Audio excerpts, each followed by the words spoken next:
ஆண்டவராக இயேசு கிறிஸ்துவின் நாமத்திற்கு மகிமை உண்டாகட்டும்.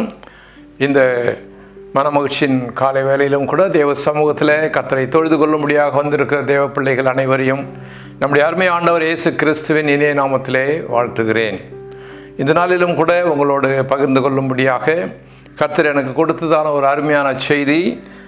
இந்த செய்தியின் தலைப்பு, தேவபுத்திரர்கள் மத்தியிலே சாத்தான் வந்தான். ஹல்லேலூயா. தேவபுத்திரர்கள் மத்தியிலே சாத்தான் வந்தான். இதுதான் இன்றைக்கு செய்தியினுடைய தலைப்பு. இந்த செய்திக்கு ஆதாரமாக நான் எடுத்துக்கொண்ட கர்த்தருடைய வசனம் யோபு 1:6. ஒரு நாள் தேவபுத்திரர் கர்த்தருடைய சந்நிதியில் வந்து நின்றபோது சாத்தானும் அவர்கள் நடுவிலே வந்து நின்றான். ஒரு நாள் தேவபுத்திரர் தேவ சந்நிதியிலே வந்து நின்ற பொழுது சாத்தானும் அவர்களோட வந்து நின்றான். பிரியமானவர்களே, யோபுவினுடைய சரித்திரம் நமக்கு தெரியும்.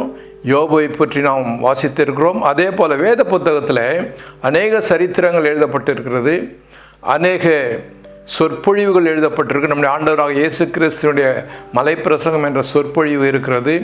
இன்னும் அப்போஸ்தலர்கள், இன்னும் பழைய ஏற்பாட்டிலே மோசே போன்றவர்கள் அவர்கள் ஆற்றின சொற்பொழிவு, தேவ ஜனங்களுக்கு அவர்கள் கொடுத்த விளக்க உரைகள், சத்தியங்கள் எல்லாம் அடங்கி இருக்கிறது. இப்போ நம்ம வேதத்தை வாசிக்கும் பொழுது அருமையானவர்களே, வேதத்தினுடைய முக்கியமாக இந்த நிகழ்ச்சிகளுடைய எழுத்தின்படியான அர்த்தத்தை நாம் தெரிந்து கொள்ள வேண்டும். இரண்டாவது, அந்த எழுத்தின்படியான விளக்கங்களும் அர்த்தங்களும் கொடுக்கிற ஆவிக்குரிய அர்த்தத்தையும் நாம் தெரிந்து கொள்ள வேண்டும். ஏனென்றால் இந்த சம்பவங்கள், நிகழ்ச்சிகள் எல்லாம் வேதத்திலே எழுதப்பட்டு இருக்கிறது என்று சொன்னால் இன்றைக்கு நம்முடைய ஆவிக்குரிய வாழ்க்கையிலே அவைகள் பிரயோஜனமுள்ளவைகளாக இருக்கத்தக்கதாக எழுதப்பட்டிருக்கிறது. ஆகவே ஏதோ ஒரு சரித்திரத்தை வாசித்தோம், யோபை குறித்து வாசித்தோம், அவர் வாழ்க்கையில் என்ன நடந்தது என்று பார்த்தோம், சில காரியங்கள் அப்படி 5 ஆயிடுச்சு, அப்புறம் அவருக்கு ஆசீர்வாதம் வந்து நல்லது என்று சொல்லிவிட்டு நாம் போவதற்காக அல்ல. இந்த நிகழ்ச்சிகள் நாம் வாசிக்கும் பொழுது இவை உண்மையாக நடந்த நிகழ்ச்சிகள், அதை நாம் நம்புகிறோம், விசுவாசிக்கிறோம். உண்மையாக நடந்த நிகழ்ச்சிகள், அதனுடைய சரித்திர ஆதாரத்தை நாம் தெரிந்து கொள்ளுகிறோம், அதனுடைய உண்மைத்துவத்தை நாம் தெரிந்து கொள்கிறோம், எழுத்தின்படியான அர்த்தத்தை நாம் தெரிந்து கொள்கிறோம்.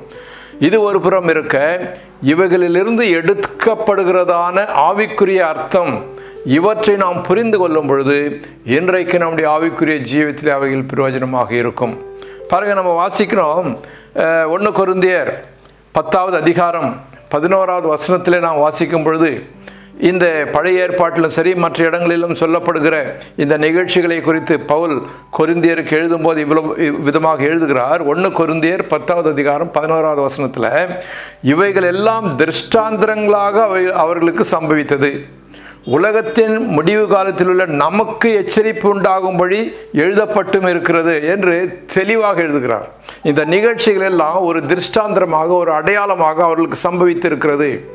இப்பொழுது உலகத்தின் முடிவு காலத்திலே வாழ்ந்து கொண்டிருக்கிற நமக்கு இவைகள் ஒரு போதனையாகவும் எச்சரிப்பாகவும் நமக்காக இவைகள் வேதத்தில் எழுதப்பட்டிருக்கிறது என்று தெளிவாக எழுதியிருக்கிறார். ஆகவே வேதத்தில் உள்ள எல்லா சரித்திரங்கள், நிகழ்ச்சிகள், சத்தியங்கள் எல்லாவற்றையும் எழுத்தின் பிரகாரமான அர்த்தத்தை நாம் புரிந்து கொள்வதோடு அவைகளுடைய ஆவிக்குரிய அர்த்தத்தையும் நாம் தெரிந்து கொள்ள வேண்டும். ஆகவே இன்றைக்கு யோபு சரித்திரத்தில் நாம் வாசிக்கிறோம், தேவபுத்திரர்கள் மத்தியிலே சாத்தான் வந்து நின்றான் என்று வேதத்திலே சொல்லப்பட்டிருக்கு. தேவ சந்நிதியிலே தேவபுத்திரர்கள் வந்து நின்றார்கள், அவர்களோடு சாத்தான வந்து நின்றான்.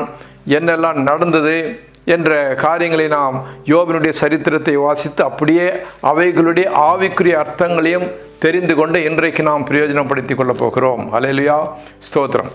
சரி, பாருங்கள், நம்ம பார்க்குறோம். முதலாவதாக இந்த 6வது வசனத்தில் தேவபுத்திரர் கர்த்தருடைய சந்நிதியில் வந்து நின்ற போது அப்படின்னு சொல்லும்போது, தேவபுத்திரர் யார், தேவ சந்நிதி என்றால் என்ன என்று நாம் பார்க்கும் பொழுது அருமையானவர்களே, தேவபுத்திரர் நீங்களும் நானும் தான். நம்ம தான் தேவபுத்திரர்.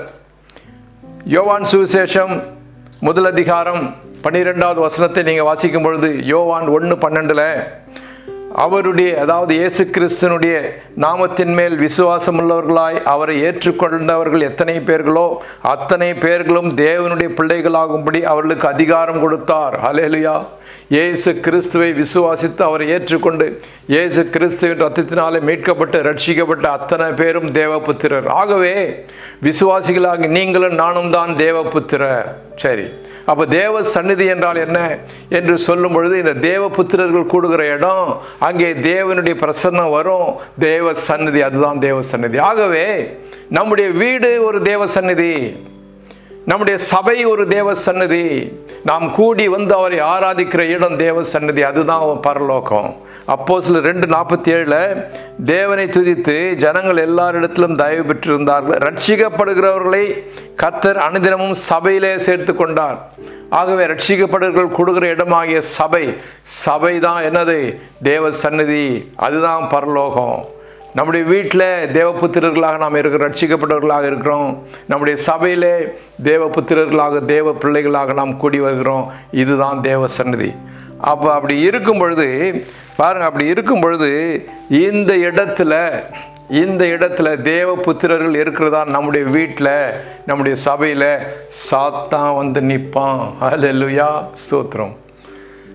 புரியுதா உங்களுக்கு? ஓ, சர்ச்சில் சாத்தான் வரமாட்டான்னு சொல்லாதீங்க, அவன் தைரியமாக வந்து நிற்பான். ஹல்லேலூயா. சரி, இருக்கட்டும். அடுத்து நாங்கள் என்ன பார்க்குறோம்?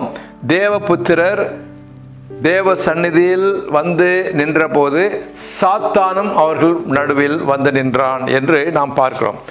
அப்போ சாத்தானும் அவர்கள் நடுவில் வருவான் என்று சொல்லும் பொழுது நம் மத்தியில் சாத்தான் வருவான்.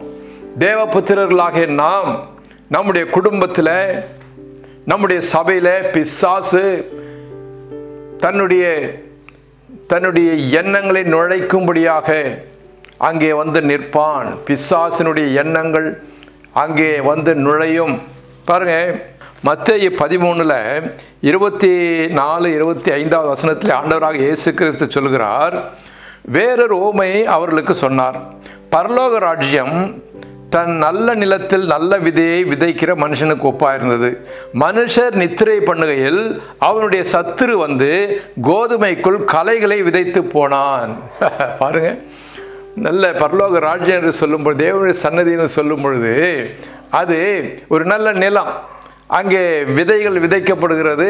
அந்த விதைகள் நல்ல பயிராக முளைக்கிறது. அது மத்தியில் என்ன செய்வானாம்? பிசாசு களைகளை செலுத்தி விட்டு போவானா, களைகளை விதைத்து விட்டு போனானா. அப்போ பிசாசு தன்னுடைய எண்ணத்தை நுழைக்கிறான். பிசாசு தன்னுடைய வேலையை காண்பிக்கிறான். நம்ம சபைக்குள்ளே, நம்ம குடும்பத்துக்குள்ளே பிசாசு தன்னுடைய வேலையை காண்பிப்பான், நுழைப்பான். நல்ல நிலத்தில், பரலோக ராஜ்யம் நல்ல நிலம், நல்ல விதை விதைக்கப்பட்டது, நல்ல பயிர் முளைத்து வருகிறது. அங்கே பிசாசு நுழைந்து களைகளை விதைத்து விட்டு போவான் என்று எச்சரிப்பாக இயேசு கிறிஸ்து இங்கே சொல்லியிருக்கிறார்.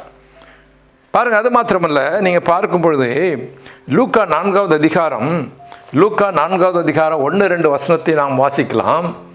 இயேசு பரிசுத்தாவினால் நிறைந்தவராய் யோர்தானை விட்டு திரும்பி ஆவியானவராலே வனாந்திரத்திற்கு கொண்டு போகப்பட்டார். 40 நாள் பிசாசிலே சோதிக்கப்பட்டார்.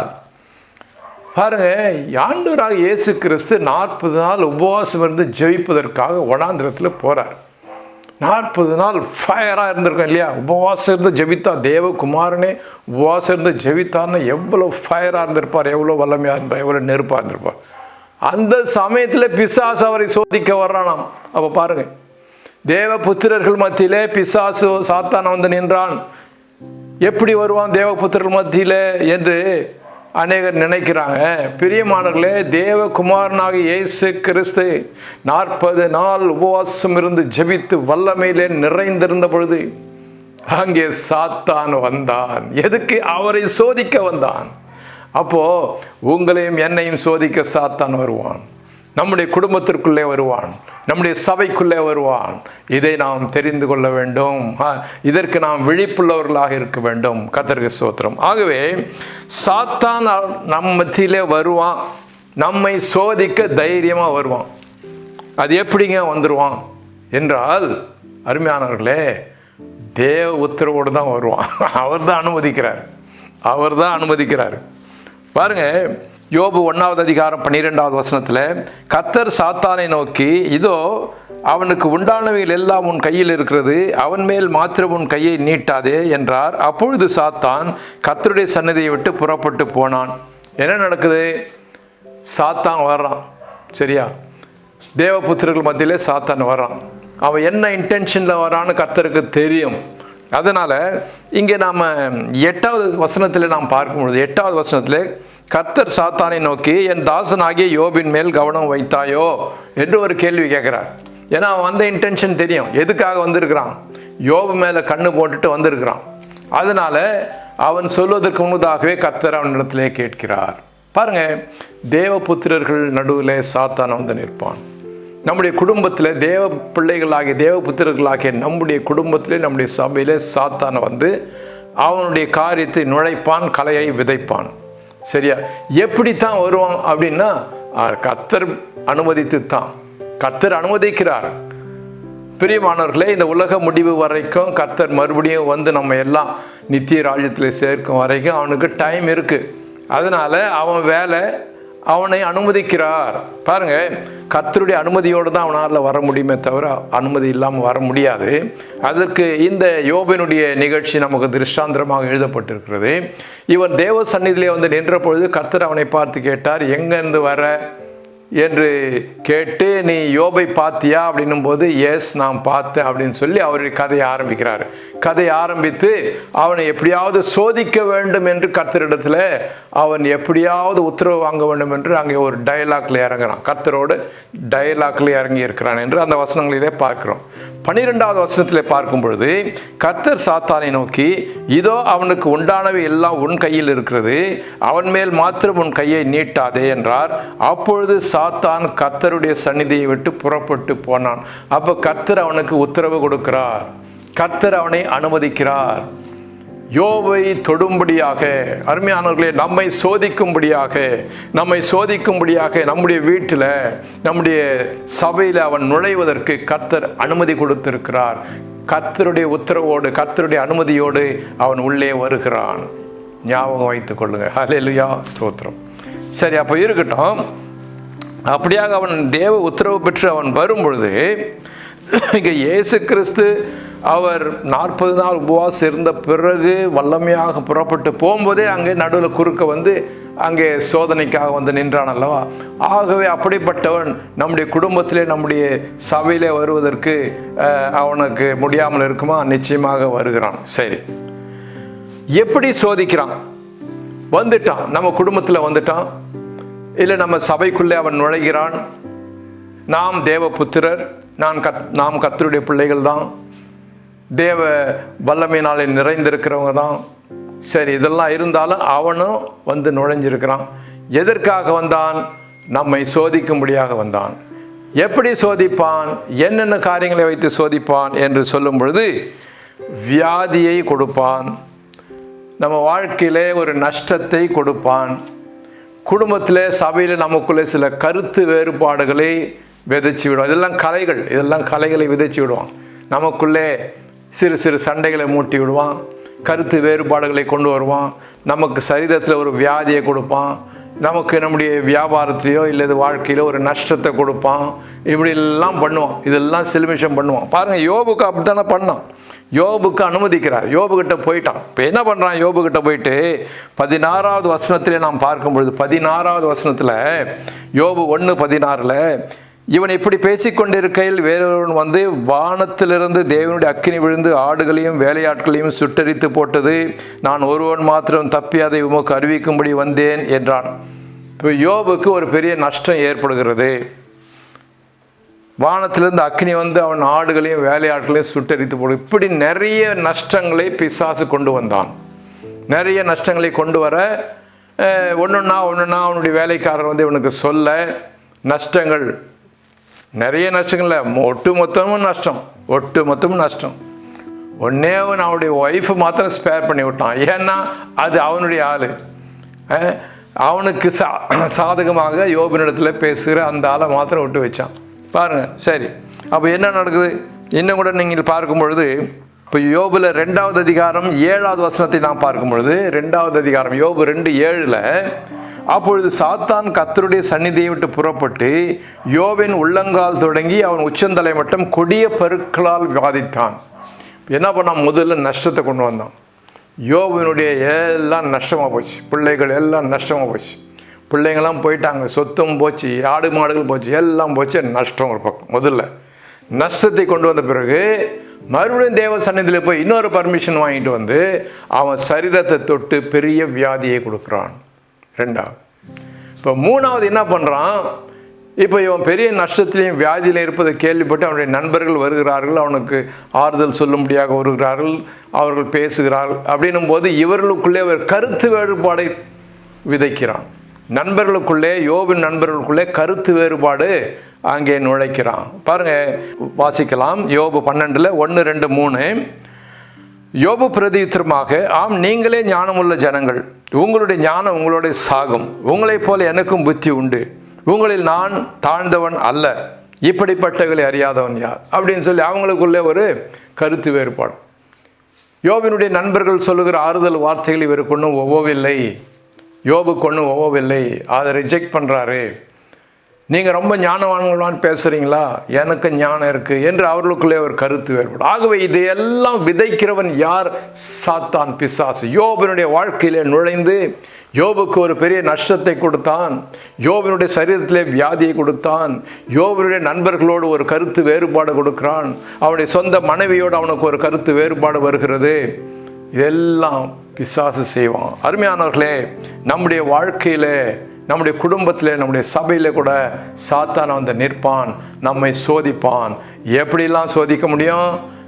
நமக்கு ஃபைனான்ஷியலி ஒரு நஷ்டத்தை கொடுப்பான், சரீரத்தில் ஒரு வியாதியை கொடுப்பான், நமக்குள்ளே சின்ன சின்ன சண்டைகளை மூட்டி விடுவான், சின்னதோ பெருசோ சண்டைகளை மூட்டி விடுவான். இப்படியாக பிசாசு நம்மை சோதிப்பான். அல்லேலூயா. இதனால் நம்ம என்ன பண்ணுவோம்? சோர்ந்து போவோம் இல்லையா? நம்ம சோர்ந்து போவோம். இதுதான் அவனுக்கு வேணும், நம்ம சோர்ந்து போகணும், கர்த்தரை விட்டு விலகணும், இதுதான் அவனுக்கு வேணும், இப்படி தான் அவன் சோதிக்கிறான். சரி அன்பானவர்களே, இந்த காலகட்டத்தில் கர்த்தருடைய வார்த்தை நமக்கு ஒரு எச்சரிப்பை கூட கொடுக்கிறது. இன்றைக்கு இப்படிலாம் வந்தால் சரி, ஒரு நஷ்டத்தை கொடுத்தான், ஒரு வியாதியை கொடுத்தான், ஒரு சண்டையை மூட்டினான், இதெல்லாம் நமக்கு தெரியுது, சாத்தான் பண்ணான்னு தெரியுது. ஆனால் சாத்தான் ரொம்ப தந்திரசாலி. இதெல்லாம் இல்லாமல் வேற மாதிரி கூட, அதாவது அவனுடைய சாத்தானுடைய நோக்கம் நம்மை கர்த்தரை உண்மையாக பரிசுத்தமாக பின்பற்றுவதிலிருந்து நம்மை வழி விலகி பண்ண வேண்டும் என்பதுதான் சாத்தானுடைய நோக்கம். இதற்காக என்னென்ன பண்ணமோ எல்லாம் பண்ணுவான். சரியா? வியாதி கொடுத்தா நம்ம ஜெபிக்கிறோம், கர்த்தர் சுகம் கொடுக்குறார், அதில் வெற்றி பெறுறோம். ஒரு நஷ்டம் வந்தால் நம்ம ஜெபிக்கிறோம், கர்த்தர் அந்த நஷ்டத்தை ஈடுகட்டுறாரு. நமக்குள்ள ஒரு கருத்து வேறுபாடு வந்தால் நம்ம ஜெபிக்கிறோம், நம்ம அதை தீர்த்து கொள்கிறோம். ஆனால் இதிலெல்லாம் அவன் சக்ஸஸ் ஆகலைன்னா என்ன பண்ணுவான்? தந்திரமாக வருவான். தந்திரமாக அவனே ஒரு தேவ தூதனை போல வருவான், தந்திரமாக வருவான். பாருங்க, 2 கொரிந்தியர் 11வது அதிகாரம், 2 கொரிந்தியர் 11வது அதிகாரம் 14வது வசனத்தை நான் வாசிக்கும் பொழுது சொல்றாரு, சாத்தானும் ஒளியின் தூதனுடைய வேஷத்தை தரித்து கொள்வானே. சாத்தான் அவ்வளோ தேவ தூதன் மாதிரி வந்து நிற்பான் நடுவில். இப்போ சாத்தானா வந்து என்னன்னா நமக்கு தெரிஞ்சிடும். சண்டையை மூட்டி விடுறான், வியாதி கொடுக்குறான், நஷ்டத்தை கொடுக்குறான், இவன் சாத்தானை விரட்டுறோம் நம்ம. சரியா? அப்போ அவன் தோத்துறான் அதில். சரி, அடுத்தது என்ன பண்ணுவான்? ஒரு ஒளியின் தூதனை போல வந்து ஏதோ ஒரு பக்தி மார்க்கத்தை நமக்குள்ளே கொடுப்பது போல வந்து செய்வான். இந்த தந்திரத்தில் தான் நம்ம ரொம்ப கேர்ஃபுல்லாக இருக்கணும். என்ன பண்ணுவான்? புறஜாதி மார்க்கங்களை சபைக்குள்ளே கொண்டு வருவான். ஹல்லேலூயா. உலக வேஷங்களை கொண்டு வருவான். இன்றைக்கு சபையிலே உலக வேஷங்கள் பிரியமானவர்களை அதிகரித்து இருக்கிறது. ஏன் கர்த்தரின் ஆராதிக்கிறேன்னு சொல்லி டான்ஸு, என்ன டான்ஸ்! இந்த வாலிப பிள்ளைங்க ஆடுற டான்ஸுங்களை பார்த்தீங்கன்னா என்ன மாதிரி டான்ஸ், எங்கே தான் போய் கற்றுக்கிட்டு வராங்களோ தெரியல. இந்த டான்ஸு சினிமாக்காரன் தோற்று போவான். அப்படியான டான்ஸு, அப்படியான பாடல்கள், அப்படியான ட்ரெஸ்ஸு, இப்படியாக உலக வேஷத்தை உள்ளே நுழைக்கிறான் பாருங்க. நுழைச்சி எப்படி பிலேயாம் முதல்ல சக்ஸஸ் ஆகலை. பாலா கூப்பிட்டான் பிலேயாமை. இஸ்ரவேல் மக்களை என்ன செய்தான்? சபிக்கும்படியாக சொன்னான், சக்ஸஸ் ஆகலை. அப்புறம் வெளியே போயிட்டு வேறு ஒரு மாடலில் அவன் வர்றான். என்ன பண்ணுறான்? அங்கே மோவாபிய ஸ்திரீகளோடு விபசார வேசித்தனம் பண்ணும்படியாக அவர்களை இச்சைக்குள்ளே நடத்தி அவர்களை விழப்பண்ணினான்.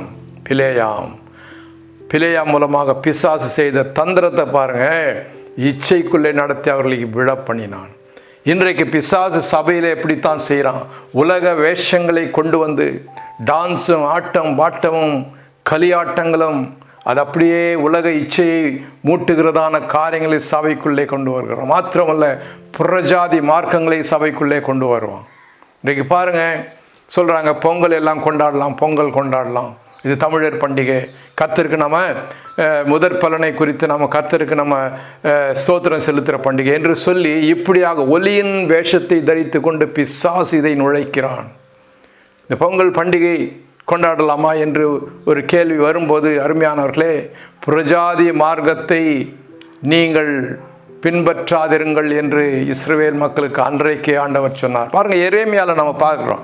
எரேமியா 10வது அதிகாரம் 1-2 வசனத்தை வாசிக்கும் பொழுது, எரேமியா 10:1-2 வாசிக்கும் பொழுது, இஸ்ரவேல் வீட்டாரே, கர்த்தர் உங்களுக்கு சொல்லுகிற வசனத்தை கேளுங்கள், புறஜாதிகளுடைய மார்க்கத்தை கற்றுக்கொள்ளாதிருங்கள் என்று அன்னைக்கே சொல்லிட்டார். பிரியமானவர்களே, புறஜாதிகள் உண்டாக்குன இந்த பண்டிகை மூலமாக தான் நீங்கள் ஆண்டவரை ஆராதிக்கணுமா, அவருக்கு ஸ்தோத்திரம் செலுத்தணுமா? வேறு வழி இல்லையா அவங்களுக்கு? இந்த பொங்கல் பண்டிகை என்று சொல்கிற இந்த புறஜாதி மார்க்கத்தில் என்ன இருக்குது? அவர்கள் பானையில் சோறு வைத்து யாரை நமஸ்காரம் பண்ணுறாங்க? சூரியனை நமஸ்காரம் பண்ணுறாங்க. சபைக்கு வெளியே கொண்டு வந்து, சபைக்கு வெளியே பானையை வச்சு அதில் பொங்கலை உருவாக்கி சூரியனை பார்த்து நமஸ்காரம் பண்ணுறது தேவையா உங்களுக்கு? ஒரு மாட்டை அலங்கரித்து வந்து மாட்டு பொங்கல் மாடு, அதுக்கு அவங்க நமஸ்காரம் பண்ணுறாங்க தேவையா? அன்றைக்கு ஆரோன் கன்றுக்குட்டியை கொண்டு வந்தான், எகிப்திலிருந்து கன்றுக்குட்டியை கொண்டு வந்து அதற்கு என்ன பேர் வச்சான்? கர்த்தருக்கு பண்டிகைன்னு பேர் வச்சிட்டான்.